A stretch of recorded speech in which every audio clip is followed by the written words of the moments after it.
Diet fish fry பண்ணலாங்களா? அதுக்கு நான் இப்போ இங்கே வவ்வா மீன் எடுத்திருக்கேன். இதில் வெங்காயம், இஞ்சி, பூண்டு, சீரகம், மிளகாய்த்தூள், மஞ்சள் தூள், உப்பு இதெல்லாம் போட்டு மிக்சியில் நல்லா அரைச்சிட்டேன்.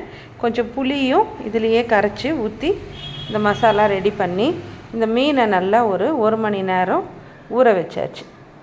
இப்போ ஒரு வாழை இலையில் இந்த மாதிரி கொஞ்சம் மீனும் இந்த மசாலாவுமா சேர்த்து இப்படி போட்டு மூடி நல்லா மடித்து நூல் போட்டு கட்டிடுங்க.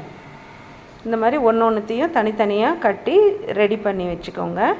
இப்படி ஒரு 2 மீன் அதுக்கு மேலே குக்கரோட மூடியோ இல்லை ஏதாவது கனமான மூடியை போட்டு மூடி லோ ஃப்ளேமில் வச்சு குக் பண்ணுங்கள். ஒரு 5 மினிட்ஸ் குக் ஆன உடனே அடுத்த சைடை திருப்பி போட்டு திருப்பவும் மூடி போட்டு அதே மாதிரி குக் ஆகட்டும்னு விடுங்க. நல்லா இப்படி அந்த இலையே ரோஸ்ட் ஆன மாதிரி ஆகிட்ருக்கும். இப்போ இந்த ஸ்டேஜில் எடுத்திங்கன்னா உள்ளே இருக்கிற மசாலாலாம் நல்லா வெந்து இருக்கும். இப்போ இதை எடுத்து மெதுவாக கட் பண்ணி இது சூடாக இருக்கிறப்பவே சர்வ் பண்ணிங்கன்னா சாப்பிட்றதுக்கு ரொம்ப டேஸ்டியாக இருக்கும்.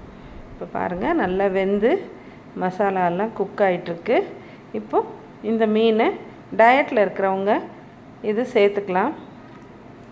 இந்த மாதிரி சாப்பிட்றப்போ நமக்கு ஆயில் இல்லாமல் ஆனால் அதே சமயம் ஃபிஷ் ஃப்ரை டிஃப்ரெண்ட்டான வேல இருக்கும்.